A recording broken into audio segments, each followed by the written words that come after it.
وحده لا شريك له وأشهد أن سيدنا ومولانا وحبيبنا محمدا عبده ورسوله اللهم صل عليه وسلم. Ini sekarang bulan apa ini? Rabiul Akhir. Rabiul Akhir. Rasulullah Shallallahu Alaihi Wasallam beliau dilahirkan di bulan Rabiul Awal. Maknanya bagaimana? Ini orang-orang Ketapang memperingati Maulid Nabi di luar bulan Maulid. Ini menunjukkan apa? Menunjukkan mereka itu gembira dengan kelahiran Nabi bukan hanya ketika Maulidan, tapi mereka gembira dengan kelahiran Nabi di setiap bulan dan setiap hari, bahkan setiap jam.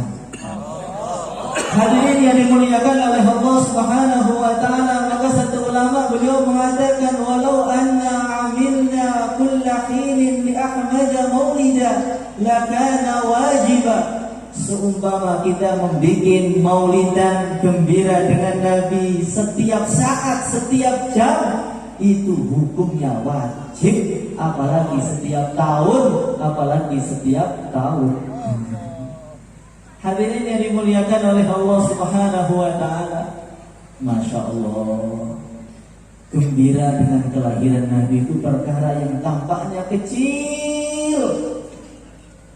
Kalau dipandang sesuatu tampaknya kecil, seperti tidak memiliki kelebihan apa-apa. Tetapi perkara tersebut begitu besar dan begitu agung di sisi Allah Subhanahu wa taala. Hadirin yang dimuliakan oleh Allah Subhanahu wa taala, di dunia ini ada makhluk yang sangat tertutup.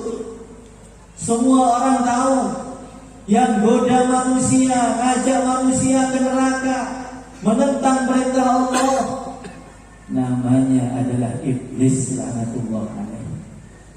Tapi iblis yang begitu buruk seperti ini, dia ngaku kalah dengan makhluk yang perasaan iblis lebih buruk daripada iblis.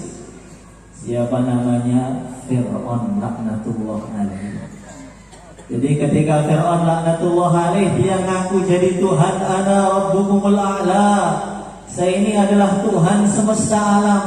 Iblis itu langsung sungkem ke Fir'aun itu, datangi istana Fir'aun, wassalamualaikum. Waalaikumsalam Fir'aun, kamu kenal saya apa enggak? Saya ini iblis laknatullah alaih, kamu tuh murid saya dulu, tapi sekarang kamu sudah menjadi guru saya. Sejelek-jeleknya saya, seburuk-buruknya saya, tapi saya ngaku jadi Tuhan itu gak pernah. Bukan hanya gak pernah, bayangkan pun tidak. Kamu ini murid saya, tapi sudah berani ngaku jadi Tuhan. Wes, sekarang angkat saya jadi muridmu Tuhan. Jadi iblis yang begitu buruk itu masih kalah dengan yang namanya Fir'aun. Fir'aun yang begitu buruk ini masih kalah dengan yang namanya Abu Jahal. Kenapa Fir'aun kalah dengan Abu Jahal? Kalau Fir'aun itu sebelum meninggal dunia, dia ingin tobat. Saya ingin tobat, iman dengan apa yang diimani Bani Israel, iman dengan Allah.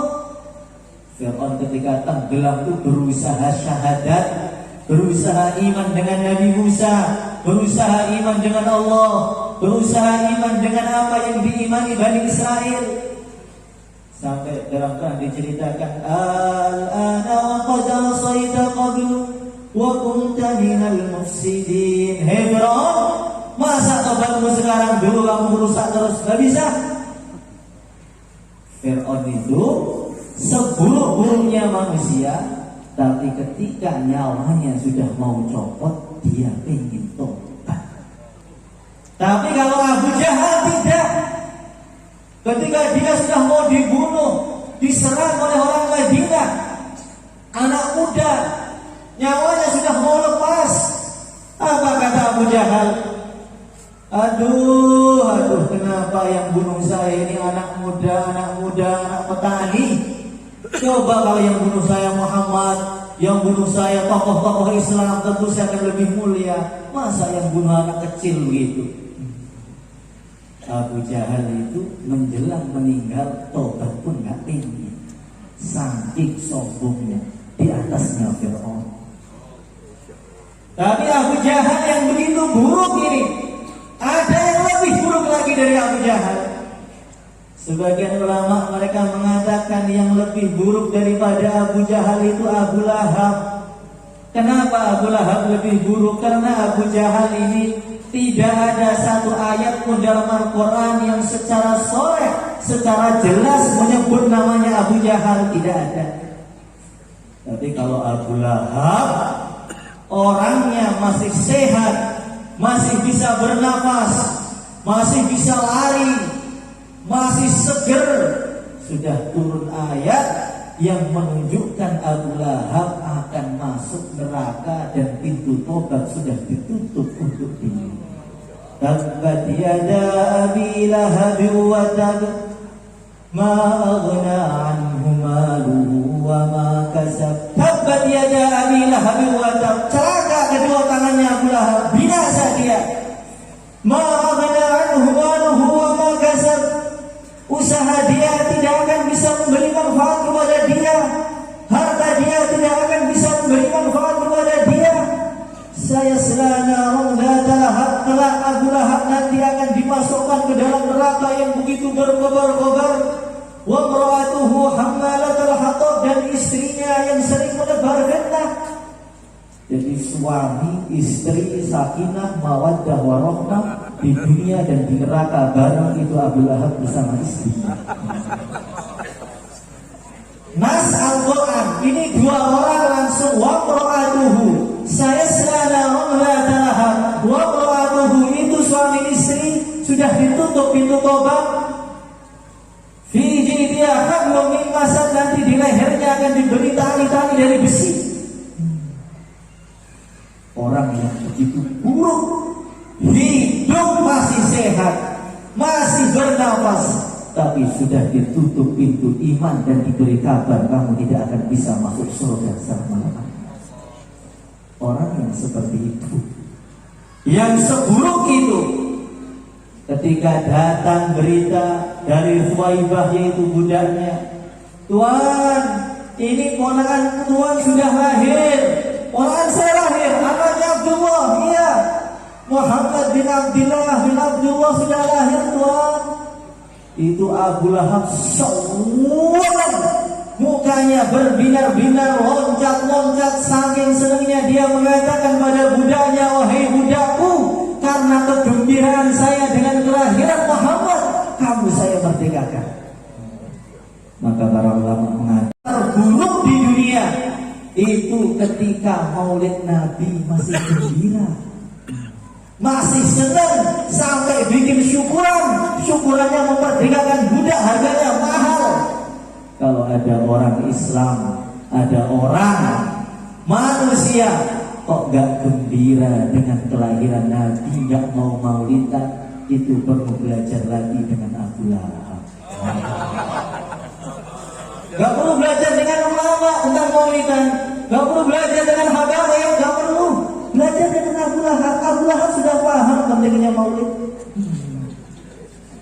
Maka dalam Bukhari diceritakan dalam kitabun nikah, kitabur rodha, itu Abu Lahab pamannya Nabi jumpa dalam Sayyidina Abbas pamannya Nabi berjumpa dengan Abu Lahab, dua-duanya pamannya Nabi.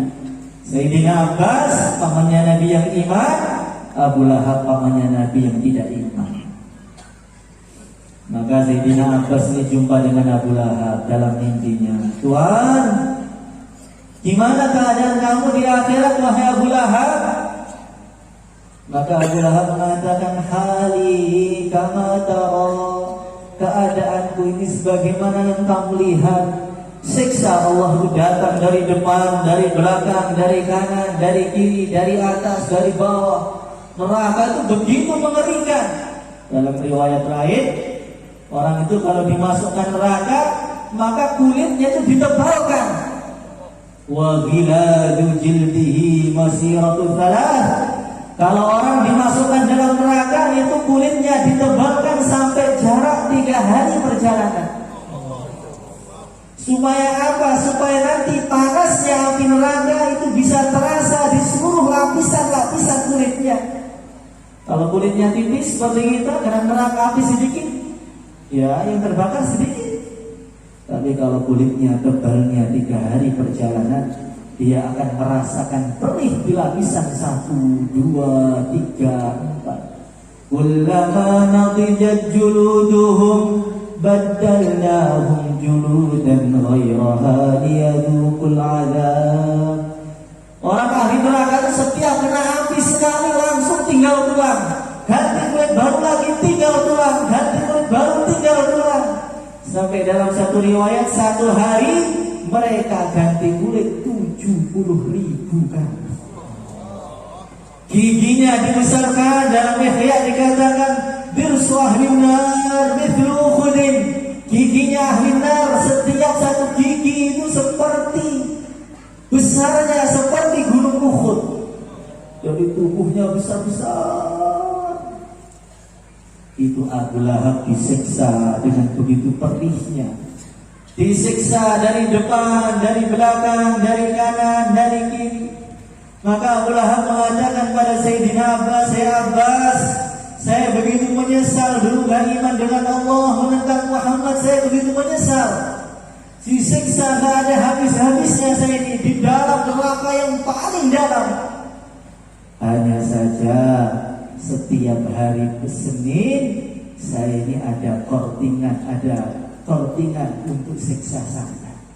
Ada keringanan siksa saya itu dari jari-jari saya, dari ujung jari-jari saya itu keluar mata air yang begitu segar sekali, manis, dingin. Dikala ahli neraka minumnya air nanah, dikala ahli neraka minumnya air panas, saya hari Senin minum segar, es teh dingin. Istilahnya begitu.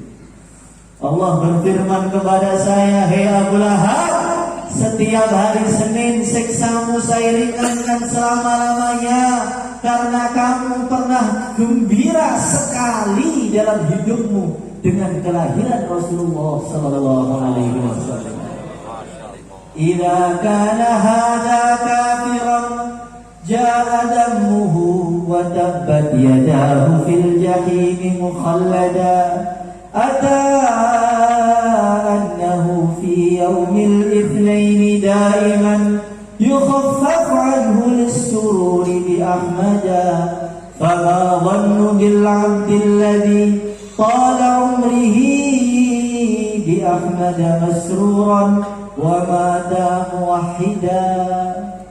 Para ulama mengatakan hada idza kana hada kafiran. Kalau Abu Lahab yang kafir saja, ja'adamuhu wa tabbat yadah, ketika dia hidup sudah turun air nyacing kaki dia. Ada annahu fi yaumil itsnain, tapi setiap Senin siksanya diringankan karena gembira sekali dalam hidupnya dengan Nabi Muhammad sallallahu alaihi wasallam. Kira-kira bagaimana kalau yang gembira itu umat Islam kepada baginda Nabi? Yang kafir saja gembira sekali diringankan siksanya. Gimana kalau yang gembira umat Islam, yang gembira ahli sholawat, yang gembira ahli sholat, yang gembira setiap hari, setiap tahun bikin maulidan, di luar bulan maulid bikin maulidan? Kira-kira berapa surga yang Allah siapkan untuk mereka? Hadirin yang dimuliakan oleh Allah Subhanahu wa ta'ala. Itu dalam kitab I'anatul Talibin.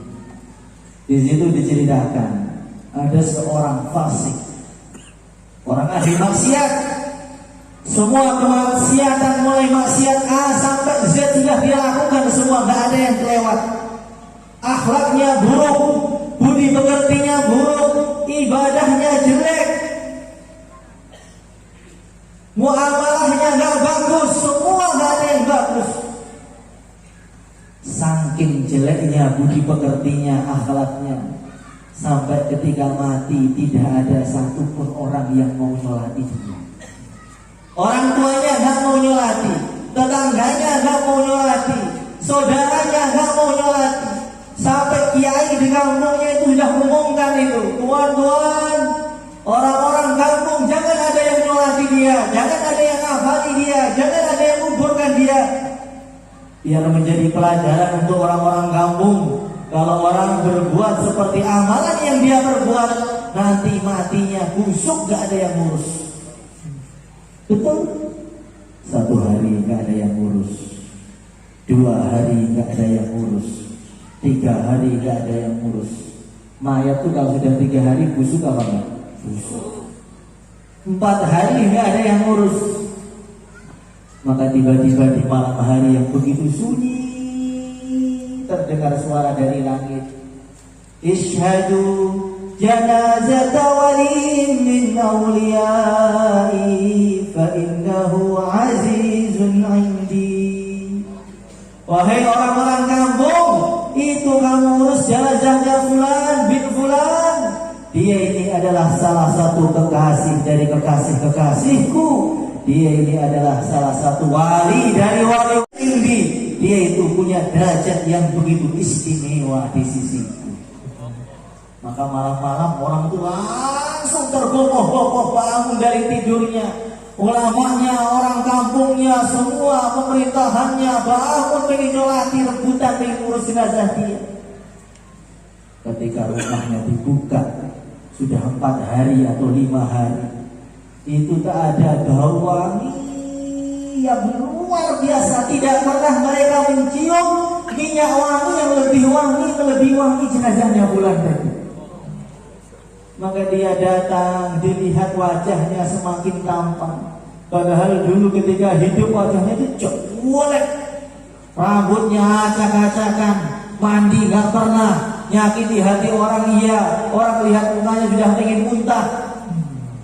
Tapi setelah meninggal wajahnya tampan, bercahaya, wangi. Maka mereka mengkafani, menyolati, memandikan, mengkuburkan. Akhirnya mereka itu ngobrol satu dengan yang lain. Apa sih kebaikan dia? Kamu tahu? Enggak. Kamu tahu? Enggak. Mungkin orang tuanya tahu. Kita tanya bapaknya, Pak, kebaikan anak bapak itu apa? Maka bapaknya mengatakan, kalau suruh jelaskan, menerangkan keburukan dia, saya bisa menerangkan keburukan dia 3 hari cukup. Tapi kalau kebaikannya 1 pun saya bingung. Saudaranya tidak ada yang tahu. Sampai akhirnya satu ulama ini istikharah. Istikharah itu minta petunjuk kepada Allah Subhanahu wa taala. Dia salat 2 rakaat. Dia baca surat Ikhlas 1000 kali. Kemudian dia doa, ya Allah, kami semua satu kampung itu sepakat dia orang jelek, nggak ada yang tahu kebaikan dia, tapi Engkau Maha tahu ya Allah, apa kebaikan dia itu ya Allah. Maka tidur mimpi, melihat pemuda tadi sudah duduk di singgasana surga. Dia menggunakan baju yang begitu indah. Lau lubithal yawm la sa'iqa man yanzuru ilaihi. Seumpama baju itu dipakai di bumi, orang yang lihat akan pingsan semua. Wa ma hamalatu absaruhum, mata mereka enggak akan kuat, bisa-bisa buta seketika. Pakai baju yang begitu indah. Di samping-sampingnya ini ada bidadari-bidadari yang cantiknya itu Masya Allah, la haula wa la quwata illa billahil aliyyil azim. Subhanallah walhamdulillah wa la ilaha illallah Allahu akbar. Cantiknya luar biasa. Pakai baju lapis 70, tapi sumsumnya masih kelihatan. Bagaimana kalau nggak pakai baju? Hadirin yang dimuliakan oleh Allah Subhanahu wa taala. Sampingnya itu ada bidadari yang begitu wangi. Kalau menudah ada sab'ati adkhurin lakana tilkal adkhuri ahla min al-asal. Seumpama dia menudah di 7 samudra, tentu 7 samudra tadi akan lebih manis daripada mati. Gimana kalau yang dulu dari suaminya? Hadirin yang dimuliakan oleh Allah Subhanahu wa taala. Itu pemuda duduk dengan begitu santai. Di sampingnya ada minuman-minuman dari minuman yang susu, madu, masya Allah. Maka ulama tadi datang, dia tanya, wahai fulan, ya ada apa? Sambil senyum-senyum, merasa bersalah. Kebaikanmu itu apa? Kami satu kampung itu nyari kebaikan satu belum dapat. Tapi kenapa Allah berfirman Azizun ini, kamu itu seorang wali Allah, punya derajat yang begitu tinggi di sisi Allah, kebaikanmu itu apa? Maka orang tadi bilang, kebaikan saya ini kecil, wa huwa indallahi azim, kecil di dalam pandangan manusia, tapi begitu besar dalam penilaian Allah Subhanahu wa ta'ala. Apa kebaikan saya ini? Saya itu ini siap diamalkan apa enggak? Insyaallah. Tapi bukan mengamalkan maksiatnya ya. Kebaikan saya itu kecil. Setiap datang bulan Rabiul Awal sudah lewat. Insyaallah tahun depan kita sampai lagi insyaallah. Ketika datang bulan Rabiul Awal, saya ini langsung potong rambut. Rambut saya acak-acakan, namanya preman, masa rambutnya rapi. Preman itu rambutnya harus acak-acakan, panjang, potongannya wes gak jelas. Khusus bulan Rabiul Awal saya rapikan rambut saya. Rabiul Awal saya pakai baju yang paling bagus. Di Rabiul Awal saya pakai minyak wangi yang paling mahal. Saya mandi yang bersih, setahun sekali mandinya. Khusus Rabiul Awal. Idul Fitri pun saya nggak mandi. Idul Adha apalagi. Tapi kalau Rabiul Awal saya mandi. Karena hari lebaran saya berbeda dengan hari lebarannya kebanyakan manusia. Kemudian saya ini uang saya sedikit, maka saya keluarkan uang saya itu untuk beli makanan sedikit saja. Mungkin nasi 5 bungkus, 6 bungkus. Saya kasih tetangga saya. 1 orang, 2 orang, 5 orang. Kemudian saya ini baca maulidan di rumah.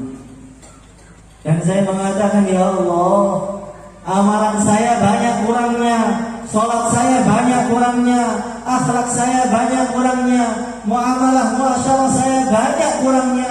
Tapi saksikan ya Allah, cinta saya kepada Nabi Muhammad pada hari ini, cinta yang betul-betul dari hati yang paling dalam, bukan karena paksaan ya Allah. Allahumma syahad, ya Allah saksikan ya Allah, saksikan ya Allah. Itu saya amalkan setiap tahun. Ketika saya mau meninggal dunia, Israel itu datang. Malaikat Israel itu kalau datang kepada orang Islam, kepada orang yang amalannya bagus, dia datang dengan menggunakan wajah yang begitu tampan Israel, sehingga nyawa itu gak terasa saking tampannya Israel. Tapi kalau Israel datang kepada orang yang gak iman atau orang yang amalannya jelek, itu wajahnya begitu mengerikan. Itu sampai dalam satu riwayat Nabi Ibrahim itu jumpa dengan malaikat Israel. Maka Nabi Ibrahim mengatakan, hei Israel, tampakkan wajahmu yang asli pada saya. Ya Nabi Allah, kamu gak akan kuat. Kuat sekali aja, gak akan kuat. Kuat sekali. Setiap ketemu saya, kamu tampak terus. Saya ingin lihat asli kamu kayak apa Israel. Wajah aslinya. Ketika ditampakkan Nabi Ibrahim yang begitu kuat, langsung pingsan seketika. Maka Nabi Ibrahim mengatakan, hei Israel, seumpama mati itu gak sakit, maka orang yang mau mati cukup tersiksa dengan melihat mukamu saja. Saking jeleknya itu melihat tersiksa. Maka malaikat Israel tadi ketika datang nyabut nyawa saya, itu dia pengen nyari, bahasa Jawa itu nyari marman. Nyari marman itu pengen balas dendam gitu. Ini ada orang seumur hidup nggak ada baik-baiknya ini. Maka nariknya nyawa itu dibuat mainan. Lepaskan. Tarik lagi. Saya tersiksa sekali. Maka Allah berfirman, "Hei Israel, kamu mudahkan pencabutan nyawa dia. Semua dosa-dosa dia sudah saya ampuni, karena dia menghormati Nabi saya yang paling saya cinta." Jadi ahli maksiat saja, tapi ketika maulid Nabi itu gembiranya dari hati yang paling dalam, Allah ampuni dosa-dosanya. Bagaimana kalau orang yang gembira itu orang taat? Maka bagaimana malam hari ini kita gembira semua, insya Allah. Gembira bukan gembira paksaan. Gembira bukan gembira terpaksa atau ikut-ikutan. Teman-teman saya ikut maulidan, saya maulidan. Teman-teman saya hadir acara, saya hadir acara. Itu namanya cintanya cinta paksaan atau cinta ikut-ikutan. Itu masih kalah dengan cintanya Abu Lahab. Abu Lahab itu gembira. Saya gembiranya langsung keluarkan uangnya, langsung merdekakan budaknya. Maka kalau umat Islam ketika maulid Nabi nggak mau mengeluarkan uangnya untuk maulid Nabi, waduh, bisa-bisa kalah dengan Abu Lahab.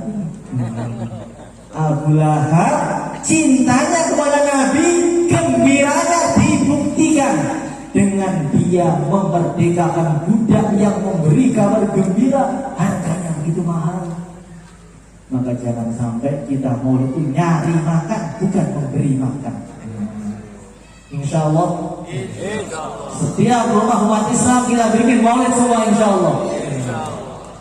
Kalau maulidannya hanya di masjid, berarti yang gembira cuma masjidnya. Nanti yang masuk surga cuma sekretaris masjidnya saja. Karena yang gembira cuma beliaunya saja. Tapi kalau yang membuat maulid setiap rumah umat Islam, berarti nanti setiap rumah umat Islam masuk surga semua, insya Allah. Kita punya anak, yang anaknya masa depannya juga belum jelas. Tapi kalau anak kita lahir, kita hormati, kita bikin syukuran, begitu gembira, keluarkan uangnya sampai hutan-hutan demi akikahan anaknya. Padahal anaknya itu belum tahu apakah di akhirat menguntungkan dia, apakah di akhirat justru merugikan dia. Tapi ayahnya begitu gembira. Dan Rasulullah SAW sudah pasti menguntungkan kita, mengenalkan kita kepada Allah, mengenalkan kita Al-Quran, nanti nyafati kita di akhirat, nonton kita ke surga, nunggu kita di sirat, minumi kita insya Allah dari telaga Kausar. Masa Nabi lahir gak mau syukuran? Itu berarti gembiranya kurang. Kalau yang syukuran masjid itu seperti orang punya anak, tapi yang akikohan malah tetangganya. Loh, anak siapa ini? Anak saya. Yang akikohan siapa? Tetangga saya. Yang syukuran siapa? Tetangga saya. Loh, anak kamu bukan itu. Jangan-jangan anak titipan. Maka Nabi saya, yang gembira saya, yang diuntungkan saya. Maka bagaimana saya yang membuat maulidan, saya yang kasih makan. Insya Allah. Nabi yang pulang langsung bikin maulidan di rumah masing-masing, angkat tangan. Pak Wakil Bupati, insya Allah. Hadirin yang dimuliakan oleh Allah Subhanahu wa Ta'ala. Dulu para sahabat, ketika Rasulullah SAW datang ke Madinah, mereka begitu gembira sekali sampai berdiri, loncat-loncat. Tala'al badru alaina min thaniyatil wada wajaba syukru alaina mada'an lillahi da. Tadi kita berdiri bareng, sholawatan bareng. Kenapa harus berdiri? Kenapa sholawatan bareng? Gembira bareng, ikut-ikut para sahabat. Jadi sahabat itu ketika datang Nabi keluar dari Madinah, di pintu Madinah jemput Nabi, tolakkan badru alaina, telah terbit bulan purnama kepada kami. Masya Allah, Rasulullah Shallallahu Alaihi Wasallam itu wajahnya tampan sekali,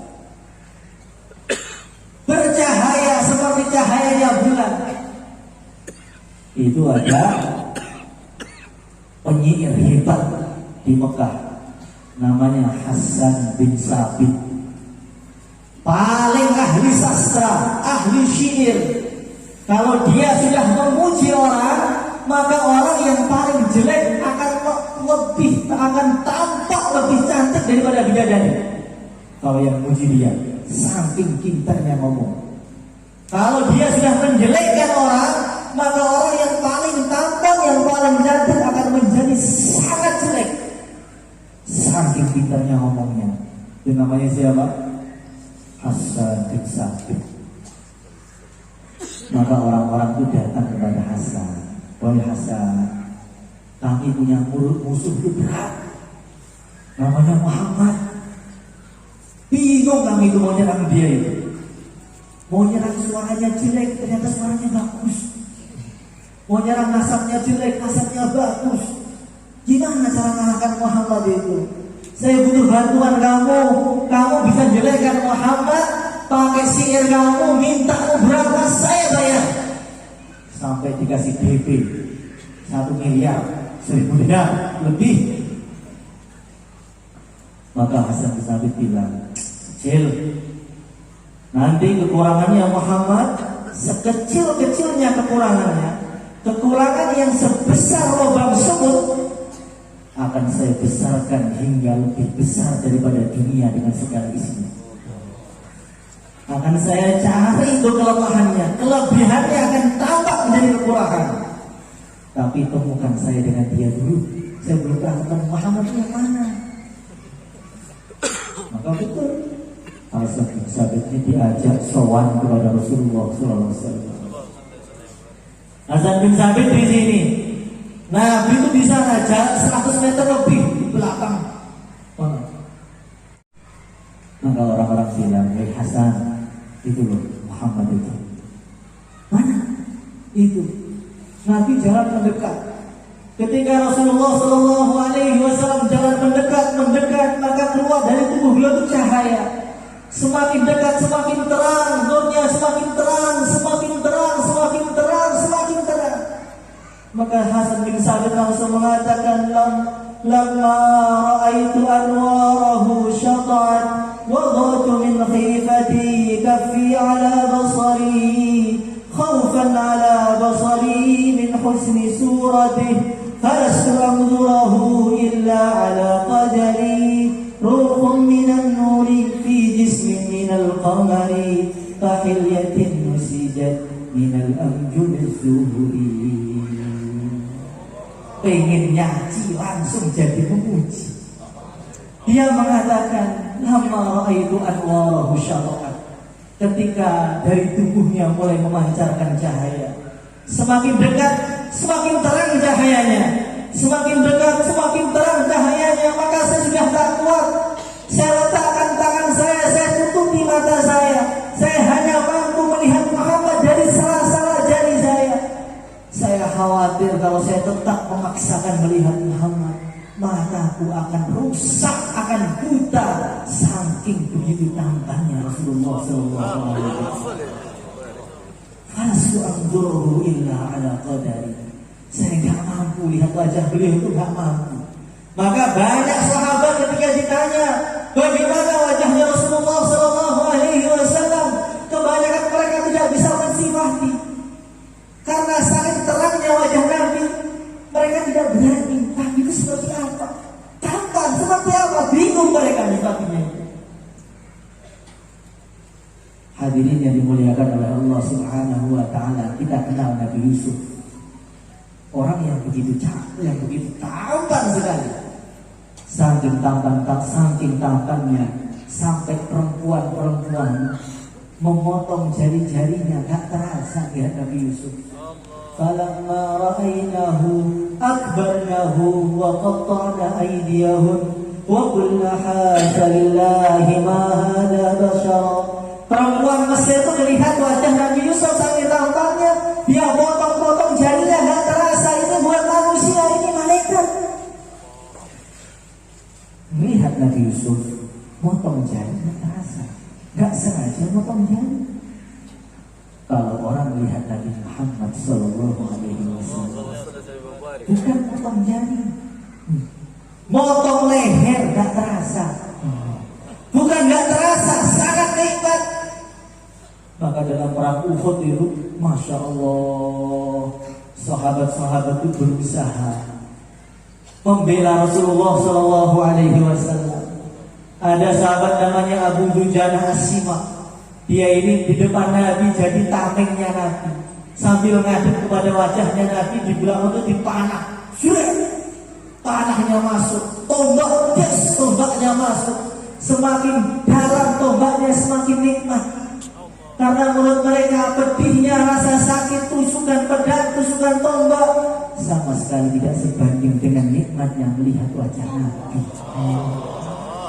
Hadirin yang dimuliakan oleh Allah Subhanahu wa Ta'ala, Rasulullah Sallallahu Alaihi Wasallam wajahnya begitu tampan sekali. Bukan manusia yang kelompok-kelompok, bukan manusia yang terlena dengan beliau, hewan-hewan pun terlena. Itu dalam Qissatul Hayawan fil Quran, Haulal Quran. Itu ketika Nabi di Gua Tur, itu laba-labanya melihat wajah Nabi, maka langsung jatuh cinta laba-labanya Nabi. Maka laba-laba mengatakan, pokoknya kalau Nabi Muhammad Sallallahu Alaihi Wasallam keluar, akan saya cium tangannya. Kalau gak berhasil saya ingin nyium bajunya.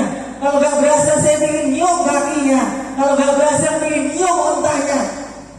Maka betul, Nabi keluar laba-laba loncat dengan sentuhan dengan Nabi, gak berhasil.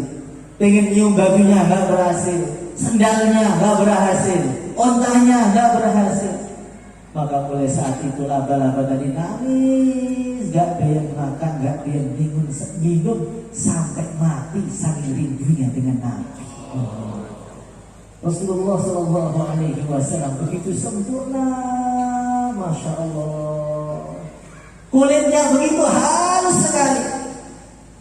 Sampai Sayyidina Anas beliau mengatakan, ma masastu dibajan wala hariran alyana minka fi Rasulillah Sallallahu Alaihi Wasallam. Saya belum pernah melihat sutra di seluruh dunia yang lebih halus daripada tangannya Rasulullah Sallallahu Alaihi Wasallam. Kulitnya halus. Nabi itu akhlaknya lembut, bagus, baik. Tetapi beliau ini jagoan, pemberani. Biasanya orang kalau lembut itu pengecut. Kalau galak nanti kasar. Kalau pemberani biasanya kasar. Kalau lembut nanti penakut. Kalau galak mukul orang, menghinakan orang. Kalau Nabi lembutnya sempurna, tapi pemberaninya juga sempurna. Itu dalam Kutubus Sittah diceritakan. Tengah malam jam 1 malam mungkin, maka terdengar ada suara serangan musuh ke Madinah. Ada suara kuda, kurok. Maka Sayyidina Ali, jagoannya Madinah, sudah loncat naik ke atas kuda, pengen ngecek itu dari mana musuhnya. Sayyidina Umar, orang yang sangat wibawa, yang setan-setan pun ngompol melihat beliau itu, loncat ambil kudanya, ngecek ada siapa. Khalid bin Walid, Zubair bin Awam, jagoan-jagoan Islam lari ngecek sumber suaranya dari mana. Tengah-tengah mereka naik kuda baru keluar rumah, maka Nabi sudah datang dari luar Madinah tanpa pakai pelana. Nabi mengatakan, kalian lambat, sudah saya cek gak ada apa-apa. Kecepatannya Nabi naik kuda ngejar itu, semua jagoan-jagoan Madinah kalah cepat semua. Wajahnya begitu tampan, suaranya merdu. Kalau Nabi baca Quran, Bismillahirrahmanirrahim, itu musuh-musuh Islam, Abu Jahal itu diam-diam nguping. Malam-malam itu datang ke rumahnya Nabi, dengar tahajud, Muhammad suara sampai pagi nggak terasa, saking enaknya suaranya. Tengah-tengah Abu Jahal sedang dengarkan Al-Quran, maka ada orang Quraisy lain yang sama-sama pengen nguping gitu. Loh, Abu Jahal, kamu di sini? Saya pengen mata-matain Muhammad. Padahal dua orang Sayyidina Ali itu sering kasih berdiri. Nabi sudah Assalamualaikum warahmatullah, Assalamualaikum warahmatullah. Sayyidina Ali masih berdiri. Hei Ali, kamu ngapain berdiri? Setelah salam beliau mengatakan, ya Rasulullah, enak betul suara jenengan itu. Sampai salam saya nggak terasa. Suaranya begitu bagus, keberaniannya begitu bagus. Jagoan-jagoan Mekah berpandang Nabi langsung jatuh. Nggak perlu dipukul, dilihat langsung jatuh. Begitu tinggi sekali haibah dari pandangan Nabi. Masya Allah, akhlaknya begitu tinggi. Ini ada orang Yahudi. Orang Yahudi itu baca Taurat. Di Taurat itu sudah dijelaskan gimana akhlaknya Nabi, wajahnya, tubuhnya, dicek semua, sudah sama semuanya. Kecuali dia belum tahu satu. Dalam Taurat dikatakan Nabi akhir zaman semakin disakiti semakin berbuat baik. Pengen saya sakiti dia. Apakah semakin disakiti semakin marah, atau semakin disakiti semakin berbuat baik? Kalau semakin disakiti semakin berbuat baik, fik Nabi akhir zaman. Atau betul? Dia itu menghutangi Rasulullah Shallallahu Alaihi Wasallam, menghutangi makanan berapa sok begitu. Ketika belum sampai waktunya jatuh tempo, ketika Rasulullah Shallallahu Alaihi Wasallam sedang berjalan, di sampingnya Sayyidina Umar. Sayyidina Umar ini orang yang jin-jin pun ngeri. Kalau beliau jalan satu lorong ada setan langsung kabur setannya. Saking ngerinya Sayyidina Umar ini. Nabi jalan dengan Sayyidina Umar, dicegat sama orang Yahudi. Muhammad, bayar utangmu. Katanya Nabi, katanya Bani Hashim, mana utang telah dibayar. Nabi akan membohong, mengkhianat. Dicaci maki. Belum puas dia, didatangi Nabi itu dipegangin lehernya, bajunya, dicekik. Maka Sayyidina Umar itu wajahnya langsung nyerah. Yahudi, saya penggal lehermu. Ketika dibilang saya penggal lehermu, Yahudi itu langsung gemetar, keringetan ngompol seketika. Kencing gitu Pak. Saking ngerinya Sayyidina Umar. Maka Rasulullah SAW bilang, hei Umar, kamu jangan bentak-bentak begitu. Kamu nasihati saya wahai Umar. Nasihati hei Muhammad, bayar utangmu. Kamu nasihati Yahudi hei Umar. Hei Yahudi, jangan kasar-kasar kalau minta. Kami berdua ini butuh nasihatmu wahai Umar, bukan butuh bentakanmu. Umar, kamu bayar semua hutangnya, tambah 20 sok. Sebagai gantinya dia jantungnya mau copot, kamu bentak tadi.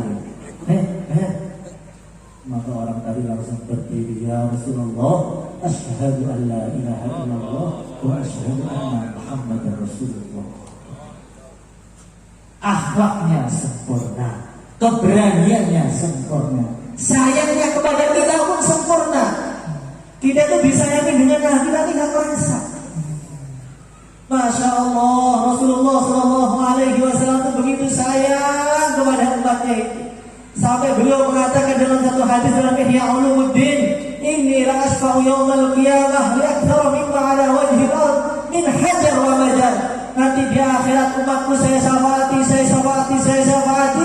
sampai jumlah syafaatku lebih banyak daripada jumlah batu-batu di atas muka bumi.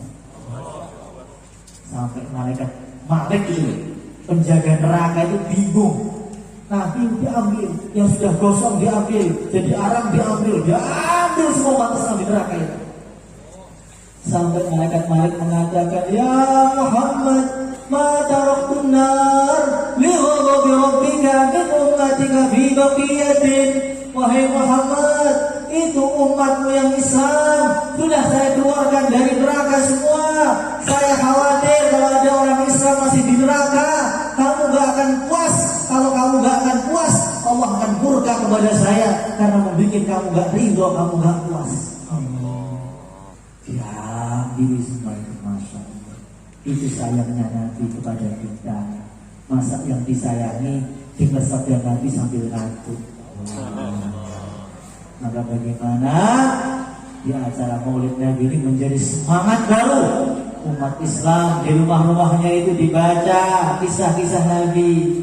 Umat Islam sekarang itu banyak ditanya, Masya Allah, istrinya Nabi berapa? Sebutkan namanya. Itu banyak yang gak hafal. Putrinya Nabi berapa? Anak laki-lakinya Nabi berapa? Umurnya Nabi berapa? Banyak yang gak kenal. Tapi kalau ditanya artis semua hafal. Mobilnya apa hafal. Konten terbaru hafal. Raffi Ahmad mobil terbarunya apa hafal. Ini namanya kemerosotan besar untuk umat. Maka bagaimana setiap rumah umat Islam kita hidupkan taklim mengenai kisah-kisahnya Nabi, sehingga timbullah mahabbah kepada Nabi, cinta kepada Nabi, akhirnya kumpul bersama Nabi bareng-bareng di surga. Hadirin yang dimuliakan oleh Allah Subhanahu wa taala, maka kita berharap majelis kita yang mulia ini, ribuan orang datang ke sini, para habaibnya, ulamanya, pemerintahnya duduk bareng. Laki-laki, perempuan yang sampai paling tua, sampai anak kecil juga duduk bareng di sini demi kegembiraan mereka semua dengan Rasulullah Sallallahu Alaihi Wasallam. Maka kita berharap majelis kita ini majelis yang dipandang oleh Nabi dari Madinah, majelis yang dicintai Nabi, majelis yang mendatangkan ampunan Allah, majelis yang mendatangkan syafaat Rasulullah, majelis yang menjadikan Nabi berbangga-bangga di depan Nabi-Nabi yang lain. Itu lihat orang-orang Ketabang itu, walaupun sudah tak maulid Nabi, tapi tetap maulidan terus. Insya Allah bulan depan bikin maulid lagi. Mungkin itu saja yang bisa saya sampaikan. Ada salahnya, ada kurangnya, ada salah dalam penukilan, ada salah dalam penyebutan ayat, ada salah dalam menyinggung dan sebagainya. Minta maaf. Assalamualaikum warahmatullahi wabarakatuh. Waalaikumsalam. Mohon Pak, ini sekalian doa penutup show. Saya akan doa sebentar, nanti diteruskan oleh para habaib dan para ulama. Al-Fatihah.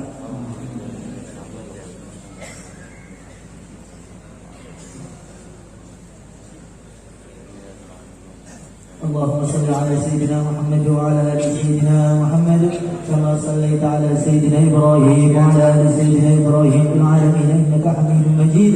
Ya Allah, ampunilah dosa-dosa kami ya Allah, ampunilah dosa kedua orang tua kami ya Allah, ampunilah dosa anak dan istri kami ya Allah, dengan berkahnya maulid Nabi ya Allah.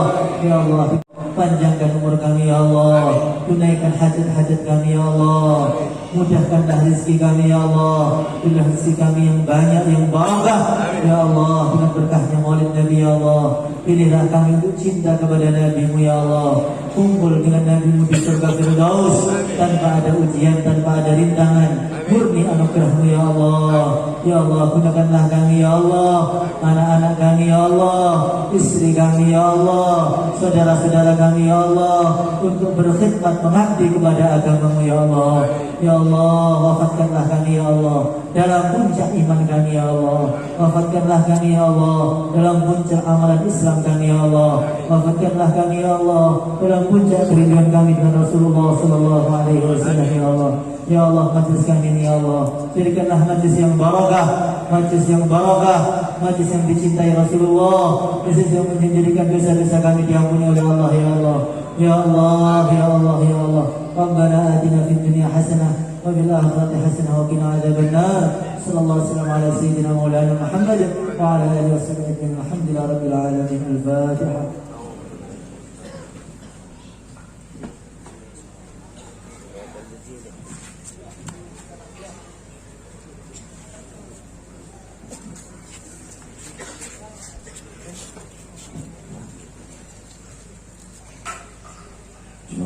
Ayo. يا أولنا خير من كل متن يا رحمن مساكين يا رحيم اللهم ارحمهم قرة اتباع والبيت التي تلابا ربنا ولاتنا في النساء تأتينا عظنا سبحان ربك رب العزة عما يصفون وسلام على المرسلين والحمد لله رب العالمين اللهم صل وسلم على سيدنا محمد وعلى سيدنا محمد.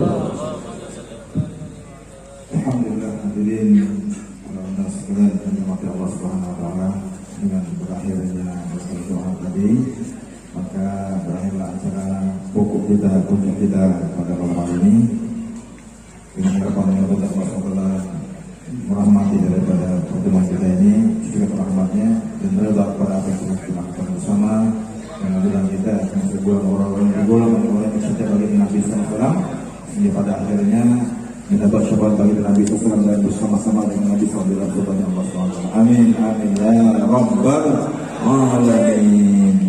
Kami bagi pembawa acara mengucapkan ribuan terima kasih kepada para jamaah undangan sekalian yang telah hadir.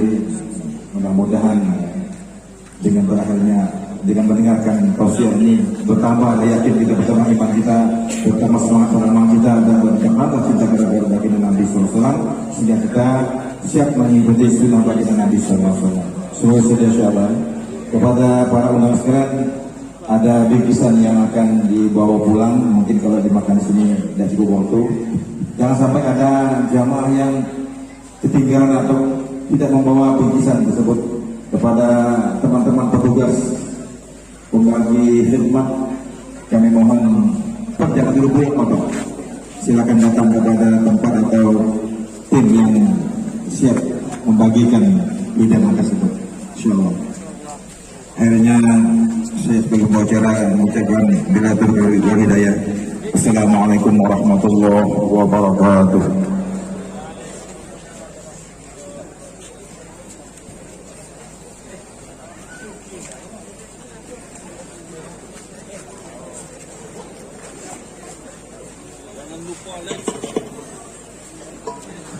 Selamat. Ya.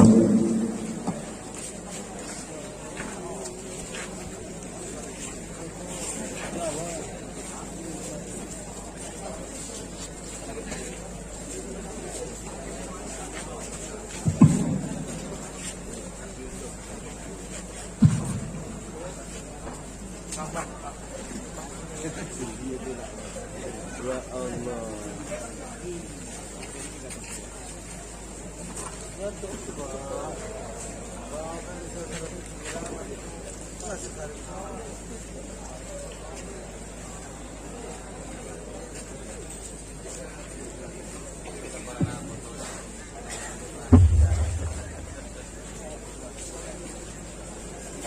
Kirim saya.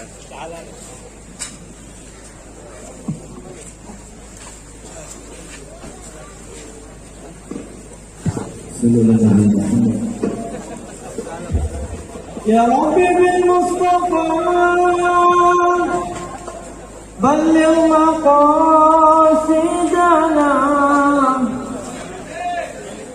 waghfir lana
Bos Pipin.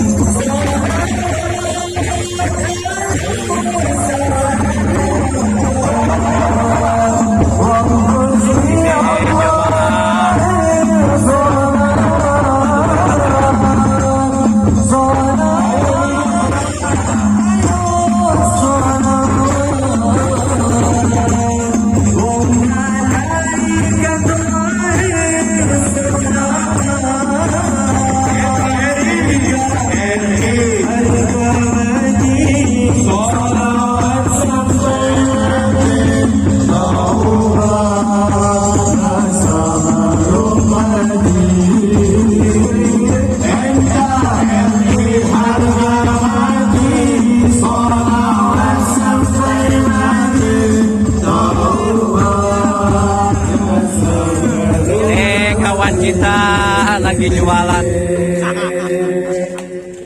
Padang bulan, padang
Ini di Simpang 4 Masjid Baitul Salam.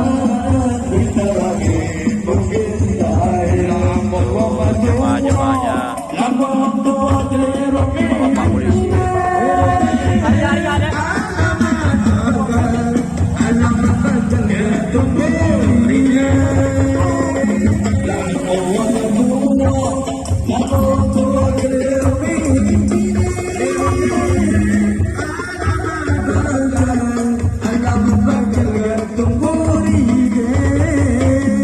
Wow.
Salam Nabi Muhammad. Ya sekali lagi kepada para yang berada di luar dimohon kesediaannya untuk memasuki tempat yang telah disediakan oleh panitia. Berdatangan. Ya Ashiqal Mustafa abzir min al-muna kudraka as-safa as-safa ya Ashiqal Mustafa abzir min al-muna kudraka as-safa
Bismillahirrahmanirrahim. Saya mohon kepada para hadirin dan undangan sekalian, kembali kita ingatkan untuk menertibkan diri, duduk dengan rapat-rapat, karena yang kita tunggu sudah hadir di ruangan utama.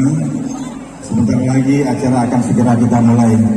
Untuk itu mari kita semua persiapkan diri kita untuk tawajud mendengarkan di dalam tabligh akbar Maulid Nabi Muhammad sallallahu alaihi wasallam.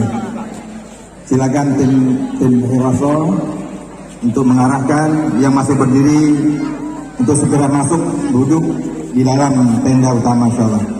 Tempat masih tersedia, insyaallah. Silakan Pak, masih belum, insyaallah. Kita tertibkan dulu sebelum acara kita mulai. Yang di dalam masjid juga mohon tim rasa untuk mengamankan anak-anak untuk tidak berlalu lalang, insyaallah, supaya bagaimana majelis kita berjalan dengan tertib, penuh hikmat, hingga akan mendapatkan rahmat Allah Subhanahu wa taala. Amin.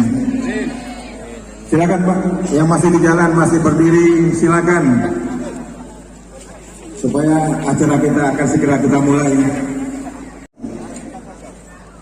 Silakan Pak, tim Hirasah mohon mengarahkan bapak-bapak Katimas yang ada berdiri di belakang di jalan untuk diarahkan untuk duduk dengan tertib insyaallah.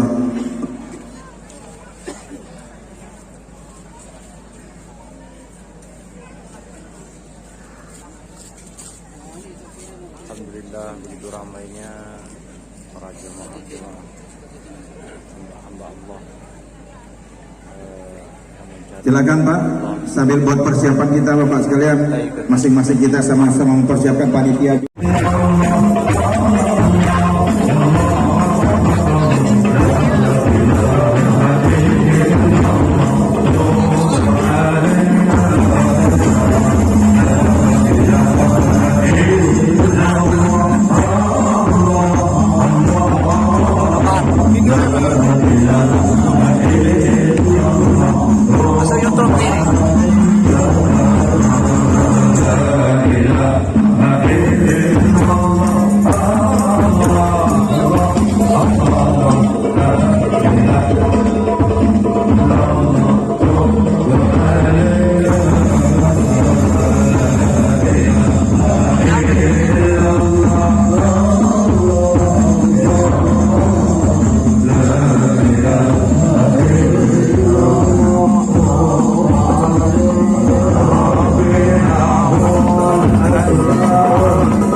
Halaman Masjid Baitus Salam Dalong.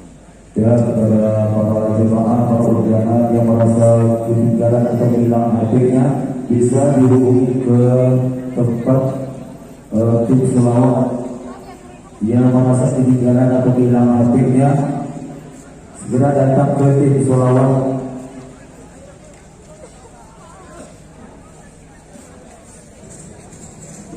Ini HP Oppo kayak ini. InsyaAllah nanti seandainya HP ini belum diambil sampai sekarang, nanti dititipkan kepada panitia acara InsyaAllah. Tolama asyqa